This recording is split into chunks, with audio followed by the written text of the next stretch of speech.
Paul versus Peter, correction or reputation management. Something is unsettling about the way Paul tells the story of his confrontation with Peter.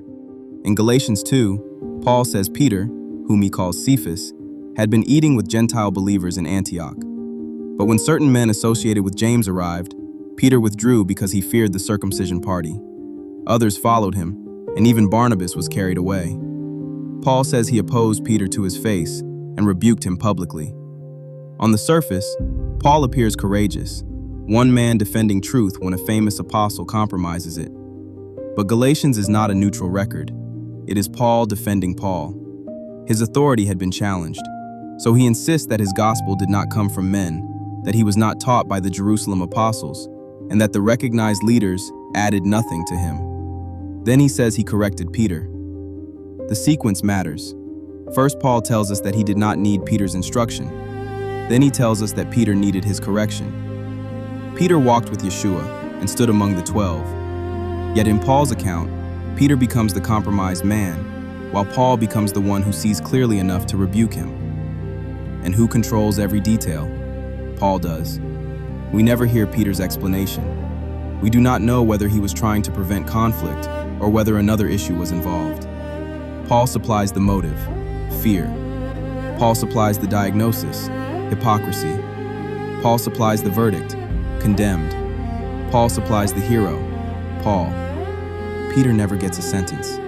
That silence is striking because Acts portrays Peter as an early defender of Gentile inclusion, not a man waiting for Paul to educate him. Perhaps Peter acted inconsistently. A person can hold a principle sincerely and still retreat under pressure. But even if the correction was justified, the later retelling deserves scrutiny.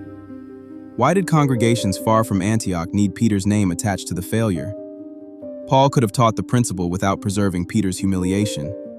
He could have said believers should not divide over ethnicity or circumcision. He could have described it without naming Peter. Instead, he immortalized the confrontation in a letter written while defending his disputed authority. That is where the accusation of gossip becomes uncomfortable, but relevant. The confrontation was public, so this was not simple gossip. Yet gossip can also mean carrying another person's failure beyond the place where it happened, interpreting the absent person's motives, and using the account to shape that person's reputation. Paul does exactly that. He transports the incident. He interprets Peter's heart. He repeats Peter's humiliation, and he benefits from the comparison. The effect is unmistakable. Peter shrinks. Paul rises. Paul's defenders may answer that Peter influenced others and therefore required public correction. That may explain Antioch, but it does not fully explain Galatia. Nor does Paul tell us how the confrontation ended. Did Peter explain himself? Did they reconcile?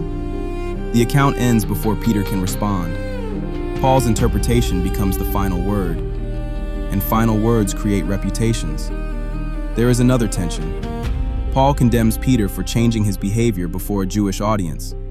Yet Paul elsewhere describes himself as adaptable. To the Jews, he became as a Jew.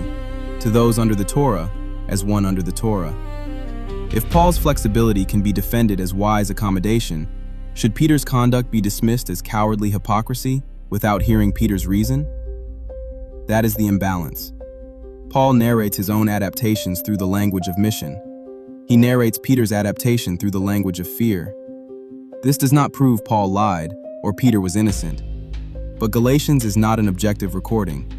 It is one participant's argument, written while defending his authority for an audience he sought to persuade.